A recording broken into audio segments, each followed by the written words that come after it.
ನಮಸ್ಕಾರ ಸ್ನೇಹಿತರೆ. ಖಾಸಗಿ ಆಸ್ಪತ್ರೆಗಳಲ್ಲಿ ಸರಿಯಾದ ಚಿಕಿತ್ಸೆ ಸಿಗದೆ ರೋಗಿಗಳ ಪರದಾಟ, ಇದು ಇವತ್ತಿನ ವಿಶೇಷ ಕಾರ್ಯಕ್ರಮ. ನೀವು ನೋಡ್ತಾ ಇದ್ದೀರಾ ಎದೆಗಾರಿಕೆ ಸುದ್ದಿವಾಹಿನಿ. ನಾನು ವಸೀಂ. ವೀಕ್ಷಕರೇ, ಭಾಳಷ್ಟು ದಿನಗಳಿಂದಲೂ ನಾನು ಹೇಳ್ತಾನೇ ಬಂದಿದ್ದೀನಿ, ನೆಲಮಂಗಲ ತಾಲೂಕಿನಾದ್ಯಂತ ಖಾಸಗಿ ಆಸ್ಪತ್ರೆಗಳಲ್ಲಿ ಚಿಕಿತ್ಸೆಗಳು ಸರಿಯಾದ ರೀತಿಯಲ್ಲಿ ಸಿಗ್ತಾ ಇಲ್ಲ. ಯಾವುದೋ ಕಾಯಿಲೆಗೆ ಯಾವುದೋ ಔಷಧಿಗಳನ್ನು ಕೊಡ್ತಾ ಇದ್ದಾರೆ ಮತ್ತು ಬಹಳ ಹಣವನ್ನು ಪೀಕುವಂಥ ಕೆಲಸಗಳು ಖಾಸಗಿ ಆಸ್ಪತ್ರೆಗಳು ಮಾಡ್ತಾ ಇದ್ದಾವೆ. ಹಾಗಾಗಿ ಖಾಸಗಿ ಆಸ್ಪತ್ರೆಗಳ ವಿರುದ್ಧ ದೂರುಗಳನ್ನು ತಗೋಬೇಕು ಅಂತ ಹೇಳಿಬಿಟ್ಟು ಈಗಾಗಲೇ ಸಾಕಷ್ಟು ಖಾಸಗಿ ಆಸ್ಪತ್ರೆಗಳ ಮೇಲೆ ಠಾಣೆಗಳಲ್ಲಿ ದೂರು ಸಹ ದಾಖಲಾಗಿರುವಂಥದ್ದು. ಉದಾಹರಣೆಗೆ ನೆಲಮಂಗಲದ ಕೇರ್ ಏಷ್ಯಾ ಅನ್ನುವಂತಹ ಆಸ್ಪತ್ರೆ ಮೇಲೆ ಈಗಾಗಲೇ ಸಾಕಷ್ಟು ಪ್ರಕರಣಗಳು ಕೂಡ ದಾಖಲಾಗಿರುವಂಥದ್ದು. ಈಗಾಗಲೇ ತಾಜಾ ಉದಾಹರಣೆ ಎಂಬಂತೆ ನೆಲಮಂಗಲದ VP ಮ್ಯಾಗ್ನೋಸ್ ಅನ್ನುವಂತಹ ಆಸ್ಪತ್ರೆ ಮೇಲೂ ಕೂಡ ಇಂತಹದೊಂದು ಆರೋಪ ಕೇಳಿಬಂದಿದೆ.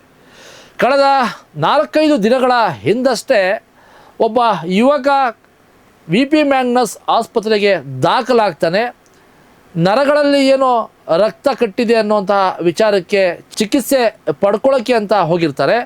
ಆ ಸಂದರ್ಭದಲ್ಲಿ ವೈದ್ಯರು ಪ್ರಾರಂಭದಲ್ಲಿ ಈತನಿಗೆ ಒಂದು ಸರ್ಜರಿಯನ್ನು ಮಾಡಬೇಕಾಗುತ್ತೆ ಅನ್ನುವಂಥ ಸಲಹೆಯನ್ನು ಕುಟುಂಬಕ್ಕೆ ಕೊಟ್ಟಿರ್ತಾರೆ. ಅದಕ್ಕೆ ಇಂತಿಷ್ಟು ಹಣ ಕೂಡ ಆಗುತ್ತೆ ಅಂತ ಅವ್ರಿಗೆ ಹೇಳಿರ್ತಾರೆ. ಅದಕ್ಕೆ ಪೋಷಕರು ಸಹ ಒಪ್ಪಿ ಸರಿ ಮಾಡಿ ಅಂತ ಹೇಳಿರ್ತಾರೆ. ತದನಂತರ ಬೇಡ, ಸರ್ಜರಿ ಅವಶ್ಯಕತೆ ಇಲ್ಲ, ಇದನ್ನು ಹೀಗೆ ನಾವು ಗುಣಪಡಿಸ್ಬೋದು ಅಂತ ಹೇಳಿಬಿಟ್ಟು ಸುಮಾರು 21ರಿಂದ 22 ಗಂಟೆಗಳ ಕಾಲ ಆ ಆಸ್ಪತ್ರೆಯಲ್ಲಿ ಆತನಿಗೆ ಚಿಕಿತ್ಸೆ ಕೊಡಲಾಗುತ್ತೆ. ತದನಂತರ ಆತನನ್ನು ಆಸ್ಪತ್ರೆಯಿಂದ ಡಿಸ್ಚಾರ್ಜ್ ಮಾಡಲಾಗುತ್ತೆ. ಮನೆಗೆ ಹೋದಂತಹ ಆ ಯುವಕ ಆ ನೋವನ್ನು ತಡಿಲಾರದೆ ಮತ್ತೆ BGS ಆಸ್ಪತ್ರೆ ಮೊರೆ ಹೋಗ್ತಾರೆ.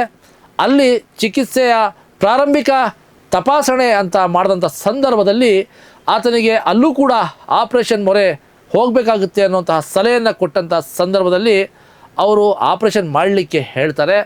ಆ ಕಾರಣಾಂತರಗಳಿಂದ ಆ ಫ್ಯಾಮಿಲಿ ಆ BGS ಆಸ್ಪತ್ರೆಯಲ್ಲಿ ಚಿಕಿತ್ಸೆ ಬೇಡ ಅಂತ ಹೇಳ್ಬಿಟ್ಟು ಬೇರೆ ಕಡೆ ಹೋಗ್ತಾರೆ. ಅಲ್ಲೂ ಸಹ ಇಲ್ಲ, ಇದು ನರದಲ್ಲಿ ರಕ್ತ ಕ್ಲಾಟ್ ಆಗಿರೋದ್ರಿಂದ ನಿಮಗೆ ಯಾರೋ ತಪ್ಪು ಸಲಹೆಯನ್ನು ಕೊಟ್ಟಿದ್ದಾರೆ, ಇಲ್ಲಿ ಡಾಕ್ಟ್ರುಗಳು ನೆಗ್ಲಿಜೆನ್ಸಿಯನ್ನು ತೋರಿಸಿದ್ದಾರೆ, ಈತನಿಗೆ ಏನು ನೋವು ಕಾಣಿಸ್ಕೊಂತು, ಅಲ್ಲಿಂದ 8 ಗಂಟೆಗಳ ಒಳಗಾಗಿ ಈ ಒಂದು ಸರ್ಜರಿಯನ್ನು ಮಾಡಬೇಕಾಗಿತ್ತು. ಈಗ ಕಾಲ ಮಿತಿಮೀರಿ ಹೋಗಿರೋದ್ರಿಂದ ಬಹುಶಃ ಕಾಲನ್ನು ತೆಗೆಯುವಂಥ ಪ್ರಮಾಣ ಬಂದರೂ ಕೂಡ ತೆಗೆಯುವಂಥ ಒಂದು ನಿರ್ಧಾರಕ್ಕೆ ತಾವು ಬರಬೇಕಾಗ್ತದೆ, ನಮಗೆ ಅನುಮತಿಯನ್ನು ಕೊಡಬೇಕಾಗುತ್ತೆ ಅನ್ನುವಂತಹ ಒಂದು ಶಾಕಿಂಗ್ ನ್ಯೂಸನ್ನು ಪೋಷಕರಿಗೆ ಕೊಟ್ಟಂಥ ಸಂದರ್ಭದಲ್ಲಿ ಆ ಪೋಷಕರ ಆಕ್ರಂದನ ಮುಗಿಲು ಮುಟ್ಟುತ್ತೆ. ಕೋಪದಲ್ಲಿ ಬಂದಂತಹ ಪೋಷಕರು VP ಮ್ಯಾಗ್ನೋಸ್ ಆಸ್ಪತ್ರೆಯ ಮುಂಭಾಗದಲ್ಲಿ ಬಹಳ ದೊಡ್ಡ ಮಟ್ಟದ ಒಂದು ಗಲಾಟೆಯನ್ನು ಮಾಡ್ತಾರೆ.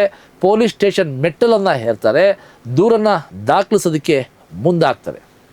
ಇದಿಷ್ಟು ಬೆಳವಣಿಗೆಗಳ ನಂತರ ಪೊಲೀಸ್ ಇಲಾಖೆ, ಅದು ವೈದ್ಯರಿಗೆ ಸಂಬಂಧಪಟ್ಟಿದ್ದ ವಿಚಾರ, ಹಾಗಾಗಿ ಏನು ಆರೋಗ್ಯ ಇಲಾಖೆ ಇದೆ ಅಲ್ಲಿ ಅವರ ಲೋಪದೋಷಗಳು ಕಂಡು ಬಂದರೆ ಖಂಡಿತವಾಗ್ಲೂ ಸಹ ನಾವು ಕಾನೂನಾತ್ಮಕವಾಗಿ ಆ ಆಸ್ಪತ್ರೆಯ ವೈದ್ಯರ ಮೇಲೆ ಕ್ರಮಕ್ಕೆ ಮುಂದಾಗ್ತೀವಿ ಅನ್ನುವಂತಹ ಮಾತನ್ನು ಹೇಳಿ ಈಗ ಕಳಿಸಿರುವಂಥದ್ದು. ಇವತ್ತು ಬಹುಶಃ ಆ ಹುಡುಗನ ಆಪ್ರೇಷನ್ ಇದೆ, ಏನು ಕಾಲು ಕಟ್ಟಾಗುತ್ತೋ ಅಥವಾ ಕಾಲನ್ನ ಡಾಕ್ಟ್ರುಗಳು ಉಳಿಸ್ಕೊಡ್ತಾರೋ ಅದು ಮುಂದಿನ ದಿನಗಳಲ್ಲಿ ನಾನು ಮಾಹಿತಿಯನ್ನು ಕೊಡ್ತೇನೆ.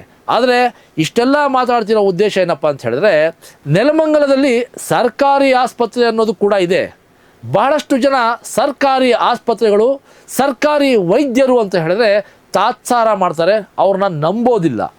ನನ್ನ ಪ್ರಕಾರ ನೆಲಮಂಗಲ ತಾಲೂಕಿನಲ್ಲಿ ಉತ್ತಮವಾದಂತಹ ಒಳ್ಳೆಯ ವೈದ್ಯರು ಸರ್ಕಾರಿ ಆಸ್ಪತ್ರೆಯಲ್ಲಿದ್ದಾರೆ.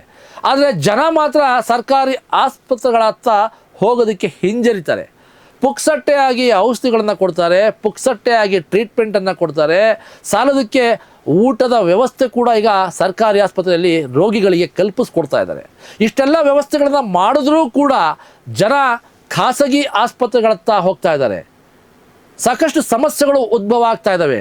ನಾನು ಈ ಹಿಂದೆ ಕೂಡ ಈ ವಿಚಾರವಾಗಿ ಮಾತನಾಡಿದ್ದೇನೆ. ನೆಲಮಂಗಲದಲ್ಲಿ ಯಾವುದೇ ತುರ್ತು ಪರಿಸ್ಥಿತಿಯಲ್ಲಿ ಅಪಘಾತಗಳು ಆದಂತಹ ಸಂದರ್ಭದಲ್ಲಿ 108ಗೆ ಕಾಲ್ ಮಾಡಿದ್ರೆ ಅಲ್ಲಿ 108 ಆಂಬುಲೆನ್ಸ್ಗಿಂತ ಮುಂಚಿತವಾಗಿ ಖಾಸಗಿ ಆಂಬುಲೆನ್ಸ್ಗಳು ಬಂದು ನಿಂತಿರ್ತವೆ. ಆ ಖಾಸಗಿ ಆಂಬುಲೆನ್ಸನ್ನು ಅಲ್ಲಿ ಕರೆಸಿದವ್ರು ಯಾರು, ಅವರಿಗೆ ಮಾಹಿತಿಯನ್ನು ಕೊಟ್ಟವ್ರು ಯಾರು ಅನ್ನುವಂಥ ಪ್ರಶ್ನೆಗಳನ್ನು ನಾನು ಕೇಳ್ತಾ ಬಂದೆ. ಆ ಪ್ರಶ್ನೆಗೆ ಉತ್ತರವನ್ನು ಸಹ ನಾನೇ ಕೊಡ್ತಾ ಬಂದೆ. ಇವತ್ತು ಸರ್ಕಾರಿ ಆಸ್ಪತ್ರೆಗಳಲ್ಲಿ ರೋಗಿಗಳು ತುರ್ತು ಪರಿಸ್ಥಿತಿಯಲ್ಲಿ ಬಂದಂಥ ಸಂದರ್ಭದಲ್ಲಿ ಖಾಸಗಿ ಆಸ್ಪತ್ರೆಯ ಏಜೆಂಟ್ಗಳು ಅಲ್ಲಿ ಬಂದು ನಿಂತಿರ್ತಾರೆ. ಆ ಆಸ್ಪತ್ರೆಯಲ್ಲಿ ಇರುವಂತಹ ರೋಗಿಗಳ ಫ್ಯಾಮಿಲಿಗೆ ತಲೆ ಕೆಡಿಸಿ ಅವ್ರನ್ನ ಮನವೊಲಿಸಿ ಸರ್ಕಾರಿ ಆಸ್ಪತ್ರೆಯಿಂದ ಖಾಸಗಿ ಆಸ್ಪತ್ರೆಗಳಿಗೆ ವರ್ಗಾವಣೆ ಮಾಡುವಂಥ ಎಲ್ಲ ಹುನ್ನಾರಗಳನ್ನು ಈಗಾಗಲೇ ಮಾಡ್ತಾ ಸರ್ಕಾರಿ ಆಸ್ಪತ್ರೆಗಳಿಗೆ ರೋಗಿಗಳು ಹೋಗದಂತೆ ವಾತಾವರಣವನ್ನು ಮಾಡಿಬಿಟ್ಟಿದ್ದಾರೆ. ಇಡೀ ನೆಲಮಂಗಲ ತಾಲೂಕಿನ ಸಮಸ್ತ ನಾಗರಿಕರಲ್ಲಿ ಒಂದು ಮನವಿಯನ್ನು ಮಾಡ್ತೇನೆ. ನೀವು ಖಾಸಗಿ ಆಸ್ಪತ್ರೆಗಳಿಗೆ ಹೋಗಿ, ಅದು ನಿಮ್ಮ ವೈಯಕ್ತಿಕ ವಿಚಾರ. ಒಂದು ಸಲಹೆ ಅಥವಾ ಒಂದು ಸೂಚನೆಯನ್ನು ಕೊಡಲಿಕ್ಕೆ ಬಯಸ್ತೀನಿ.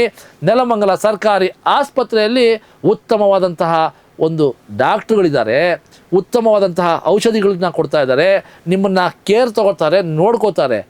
ವ್ಯತ್ಯಾಸ ಖಾಸಗಿ ಆಸ್ಪತ್ರೆಗೂ ಸರ್ಕಾರಿ ಆಸ್ಪತ್ರೆಗೂ ಇರೋದು ಏನು ಗೊತ್ತಾ?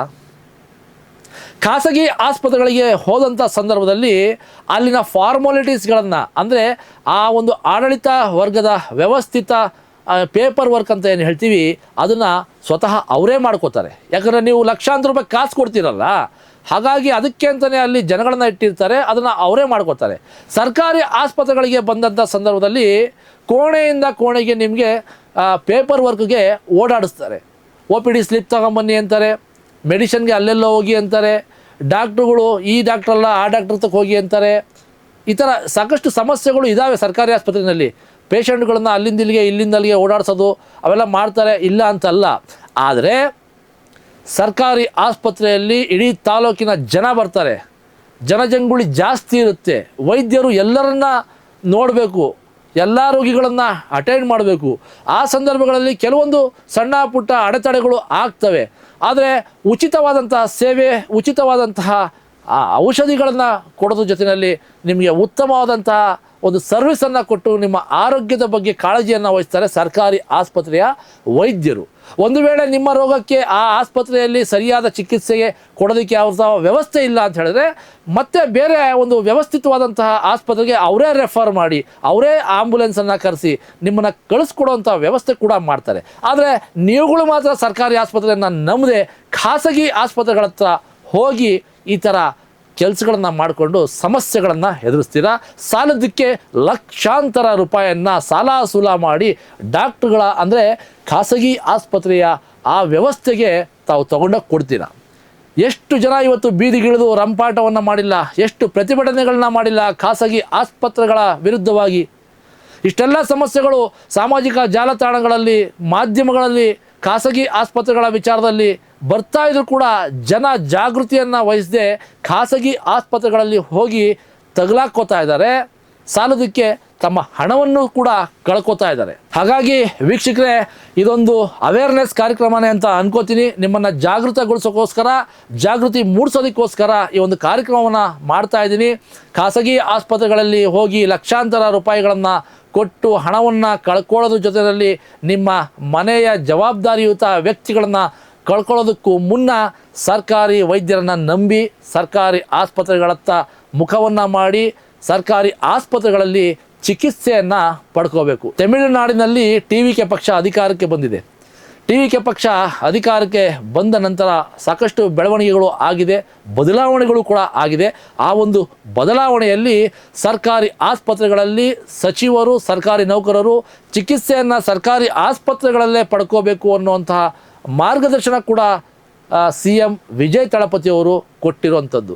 ಸರ್ಕಾರಿ ಆಸ್ಪತ್ರೆಗಳಲ್ಲಿ ನಿಜಕ್ಕೂ ಭಾಳ ಫೆಸಿಲಿಟೀಸ್ ಇದೆ, ಉಪಯೋಗಿಸ್ಕೊಳ್ಳಿ. ಸ್ವಲ್ಪ ತಾಳ್ಮೆಯಿಂದ ಇರಬೇಕಷ್ಟೇ. ಸರ್ಕಾರಿ ಆಸ್ಪತ್ರೆಗೆ ಹೋದಾಗ ತಾಳ್ಮೆಯಿಂದ ಇದ್ದರೆ ಎಲ್ಲವೂ ಸರಿ ಹೋಗುತ್ತೆ. ಹಾಗಾಗಿ ಖಾಸಗಿ ಆಸ್ಪತ್ರೆಗಳ ಮೊರೆ ಹೋಗೋದಕ್ಕಿಂತ ಮುಂಚೆ ಒಂದು ನಿಮಿಷ ಯೋಚನೆ ಮಾಡಿ ನಿಮ್ಮ ಒಳ್ಳೆಯ ನಿರ್ಧಾರವನ್ನು ತಗೊಂಡು ರೋಗಿಗೆ ಒಳ್ಳೆಯ ಚಿಕಿತ್ಸೆಯ ಅವಶ್ಯಕತೆ ಇರುತ್ತೆ, ಚಿಕಿತ್ಸೆಯನ್ನು ಪಡ್ಕೊಳ್ಳಿ ಅಂತ ಹೇಳ್ತಾ ಈ ಒಂದು ಕಾರ್ಯಕ್ರಮವನ್ನು ಮುಕ್ತಾಯ ಮಾಡ್ತೀನಿ. ನಮಸ್ಕಾರ.